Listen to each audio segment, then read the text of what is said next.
लोगों ने delta L निकाल रहे हैं दोनों के रिस्पेक्ट में, स्लोअर इलेक्ट्रॉन के रिस्पेक्ट में निकाल रहे हैं और फास्टर इलेक्ट्रॉन के रिस्पेक्ट में निकाल रहे हैं। तो जब स्लोअर इलेक्ट्रॉन के रिस्पेक्ट में हम लोगों ने जो फॉर्मूला निकाला है पॉइंट ए, तो एट दिस पॉइंट में वो टीए टाइम में इंटरेक्ट किया होगा और टीडी टाइम में बंचिंग का फॉर्मेशन किया होगा। डेल्टा एल निकला आपका वी मिनिमम वोल्टेज की वैल्यू मिनिमम होगी, तो V minimum is equal to delta L divide by T D minus T, जब वो स्लोवेस्ट इलेक्ट्रॉन था। और जब फास्टेस्ट इलेक्ट्रॉन होगा तो वो पॉइंट सी में इंटरेक्ट करेगा। तो पॉइंट सी में जब इंटरेक्ट करेगा तो वी मैक्सिमम की जो वैल्यू होगी वो क्या होगी आपकी T D minus T C. ये चीज क्लियर हुआ सभी को? वी मैक्सिमम तब होगा जब T D minus T D delta L divide by T D minus T D. तो दोनों ही केस में हम लोग डेल्टा एल निकाल चुके हैं। क्लियर है? Yes sir. Yes sir. तो इक्वेशन नंबर 1 से जो डेल्टा एल निकला है जो कि फास्टेस्ट इलेक्ट्रॉन से निकला है, और इक्वेशन नंबर 2 से जो डेल्टा एल निकला है जो कि स्लोएस्ट इलेक्ट्रॉन से निकला है, तो दोनों क्या होना चाहिए? सेम होना चाहिए। तो delta L for both the cases equation number 1 and equation number 2, one should be equal to equation number 2। Equation number 1 और इक्वेशन नंबर 2 का डेल्टा इक्वल कर रहा हूँ, तो क्या इक्वेशन निकलता है देखते हैं। तो यहाँ से आ गया आपका v nought 1 plus beta V M divide by 2 V nought T D minus, दोनों को विद रिस्पेक्ट टू मैं टी बी टाइम कर दिया था, T D minus T B minus pi by 2 omega is equal to T naught 1 minus beta Vm 2 V naught TD minus TB plus pi by 2 omega. अब देखिए दोनों ही जगह देखिए, एक तो V नॉट कैंसिल आउट हो रहा है क्योंकि V नॉट प्लस टर्म है, ये V नॉट कॉमन ले सकता हूँ, TD minus TB into V not, दोनों ही तरफ क्या होंगे? कैंसिल आउट हो जाएंगे। ठीक है, ये मैं करने की जरूरत नहीं है मेरे को, आपको क्लियर हो जाना चाहिए। अगर मैं वी नॉट को मल्टीप्लाई करूंगा अंदर तो V nought T D minus T B both side में कैंसिल आउट हो जाएगा। यहाँ तक क्लियर है? Yes sir. ठीक। अब बाकी टर्म मल्टीप्लाई करते हैं, इस T D minus T B को इससे मल्टीप्लाई करता हूँ तो ये आ गया आपका T D minus T B beta V M divide by 2 V not, और ये वाला टर्म इधर मल्टीप्लाई होगा minus pi divide by 2 omega. अच्छा, beta divide by 2 V naught minus pi 2 omega, ये दोनों मल्टीप्लाई करोगे और ये minus beta V M divide by 2 V not और पाई 2 ओमेगा मल्टीप्लाई करोगे, दोनों में माइनस साइन आ रहा है तो दोनों कैंसिल आउट हो जाएंगे। तो ये भी मैं नहीं लिख रहा हूँ, डायरेक्टली मैं कर रहा हूँ क्योंकि यहाँ पे beta V M divide by 2 V nought है तो यहाँ पे minus beta V M divide by 2 V not, और यहाँ पे माइनस पाई 2 ओमेगा है तो यहाँ पे प्लस पाई 2 ओमेगा, तो दोनों का जो मल्टीप्लाई करोगे तो माइनस साइन के साथ आएगा, दोनों कैंसिल आउट हो जाएंगे। तो केवल ये 1 के साथ मल्टीप्लाई होगा वही टर्म रहेगा। ठीक है, तो इसी तरीके से हम लोग यहाँ भी लिख देते हैं T D minus T B minus के साथ beta V M divide by 2 V nought plus pi by 2। यहाँ तक क्लियर सभी को? Yes sir. Yes sir. ठीक। अब दोनों में हाफ टर्म है, हाफ कॉमन, बाकी सब कॉमन है, तो दोनों हाफ जुड़ के प्लस 1 हो जाएंगे, तो नीचे का जो बाई 2 है वो हट जाएगा। तो यहाँ से आ गया T D minus T B beta V M divide by V naught, तो plus half and plus half that is nothing but plus 1, और यहाँ पे पाई बाई 2 ओमेगा और ये इधर जाके फिर प्लस पाई बाई 2 ओमेगा हो जाएगा, तो दोनों ही जगह हाफ हट जाएगा, तो पाई बाई ओमेगा हो गया। तो यहाँ से आ गया T D minus T B is nothing but pi V not divide by omega या बीटा ओमेगा वी एम।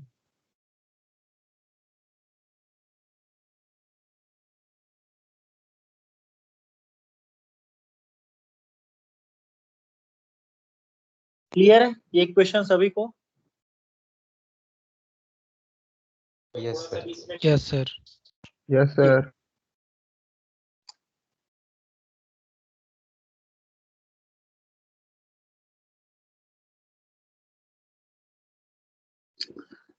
तो अगर मान लीजिए अभी तक हमने जो डेल्टा एल निकाला था, एक तो with respect to time TA निकाला था जो कि स्लोवेस्ट इलेक्ट्रॉन था, एक डेल्टा एल निकाला था with respect to time TC time में जब इंटरेक्ट करा था तो फास्टेस्ट इलेक्ट्रॉन था, और एक डेल्टा एल हम निकालेंगे with respect to time TB जो कि आपका रिफरेंस इलेक्ट्रॉन, रिफरेंस जिसके रिस्पेक्ट में बात कर रहे थे, क्षीरसागर के रिस्पेक्ट में बात कर रहे थे। ठीक है, तो अगर हम विद रिस्पेक्ट टू टीबी निकालें तो डेल्टा एल क्या होगा? Delta L at this point, time कितना लग रहा है आपको? ये तो डिस्टेंस होगा, distance is equal to nothing but velocity जो कि डीसी वेलोसिटी के साथ जाएगा। आपको पता है कि जब आप जीरो एसी वोल्टेज अप्लाई करोगे, ये वाला जो पॉइंट है जो कि टीबी पॉइंट है, इसमें आप प्लस पॉजिटिव वोल्टेज अप्लाई कर रहे हो, इसमें निगेटिव वोल्टेज अप्लाई करो, लेकिन टीवी टाइम में आप कोई भी नो एसी, आप कोई भी एसी सिग्नल अप्लाई नहीं कर रहे हो, तो इस पॉइंट में इलेक्ट्रॉन जो गन से निकला है वैसे के वैसा पहुंच जाएगा। मतलब इस पॉइंट में जो इलेक्ट्रॉन की वेलोसिटी होगी उसमें कोई भी चेंज नहीं होगा, और जो इलेक्ट्रॉन की वेलोसिटी होगी वो इलेक्ट्रॉन की वेलोसिटी होगी डीसी वेलोसिटी, जिसको हम लोगों ने kinetic energy equal to potential energy करके निकाला था।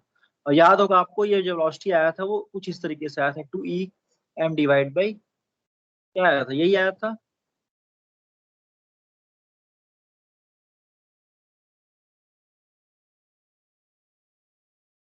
ये आया था, याद है सभी को? जो डीसी वेलोसिटी की वैल्यू क्या आई थी? ये आई थी due to the DC voltage. याद है सभी को?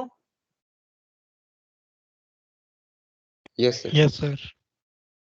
ठीक है, तो अब डेल्टा निकालो विद रिस्पेक्ट टू टीवी। तो जब विद रिस्पेक्ट टू टीवी निकालोगे तो जो टोटल टाइम निकला बंचिंग के लिए वो निकला टीडी माइनस टीवी, इतना टाइम लग रहा है बंचिंग प्रोसेस में। और जो वेलोसिटी ऑफ इलेक्ट्रॉन है चेंज नहीं हुआ है एट दिस टाइम, और जो वेलोसिटी ऑफ इलेक्ट्रॉन है वो डीसी वेलोसिटी। ठीक है, डीसी वेलोसिटी का मतलब velocity due to the DC voltage. तो ये हो गया आपका डेल्टा एल जब मैं टीवी के रिस्पेक्ट में बात कर रहा हूँ। और जब हम लोग डेरिवेशन कर रहे थे और जब इक्वेशन नंबर 1 और इक्वेशन नंबर 2 को इक्वल किए, जब इक्वेशन नंबर 1 इक्वेशन नंबर 2 को जब इक्वल किए तो ये वाला इक्वेशन मिला, जिस इक्वेशन में हमको टीडी माइनस टीबी की वैल्यू मिली। और टीडी माइनस टीबी क्या दिख रहा है आपको? ये वाला दिख रहा है। अब इसी टीडी माइनस टीबी को क्या रख रहा हूँ? पुट कर रहा हूँ और कुछ नहीं कर रहा हूँ। तो इससे मेरा क्या फायदा हो गया? टीडी माइनस टीबी मिल गया, और जो मेरे को ऑप्टिमल लेंथ डिजाइन करना है पंचर कैविटी और कैचर कैविटी के बीच जो डिस्टेंस होना चाहिए, अब उसमें मैं क्या करूंगा? ये वी नॉट मल्टीप्लाई कर दूंगा। तो जो फॉर्मूला है वो pi V not divide by beta omega PM. ठीक है, तो इस इक्वेशन में आपने क्या मल्टीप्लाई कर दिया? इस इक्वेशन में आपने both side V nought multiply कर दिया, जिससे आपको क्या मिल गया? डेल्टा एल मिल गया। क्लियर है?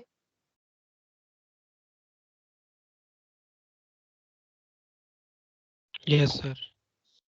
ठीक है, Yes, तो sir. आपका जो पंचर कैविटी और कैचर कैविटी का जो डिस्टेंस है वो डेल्टा एल होना चाहिए, that is nothing but pi velocity of the electron, किस वेलोसिटी ऑफ इलेक्ट्रॉन से आप भेज रहे हो, आपका डीसी वोल्टेज कितना है, आपका बीटा कितना है जो गैप बताता है, गैप पे डिपेंड करता है, आपकी फ्रीक्वेंसी कितनी है, और आप कितना वोल्टेज अप्लाई कर रहे हो, कितना आपका एम्पलीट्यूड है उस वोल्टेज का, जो आप आरएफ इनपुट वोल्टेज जो वीक सिग्नल जो दे रहे हो उसका कितना मैक्सिमम वोल्टेज है, कितना डीसी वोल्टेज, कितना वेलोसिटी ऑफ इलेक्ट्रॉन है, कौन सी फ्रीक्वेंसी आप दे रहे हो, आपका गैप कितना है, ये सब चीजों पे आपका डेल्टा एल डिपेंड करेगा, मतलब बंचिंग डिपेंड करेगा। ठीक है, distance between puncture cavity and catcher cavity in सारी चीजों पे डिपेंड करेगा। तो यहाँ तक क्लियर है सभी को मेरे ख्याल से?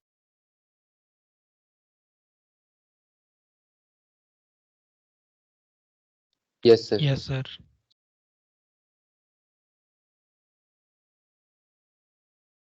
ठीक है, और इसकी वैल्यू होती है, आप जानते हैं कि पाई की वैल्यू 3.14 होती है, लेकिन थ्योरेटिकली ये डेल्टा एल के लिए ऐसा होना चाहिए, लेकिन प्रैक्टिकली जो है डेल्टा एल जो है थोड़ा सा ज्यादा रहता है प्रैक्टिकली, थोड़ा सा आगे बंचिंग होता है, तो ये वैल्यू ज्यादा चेंज नहीं होती, 3.68 होती है।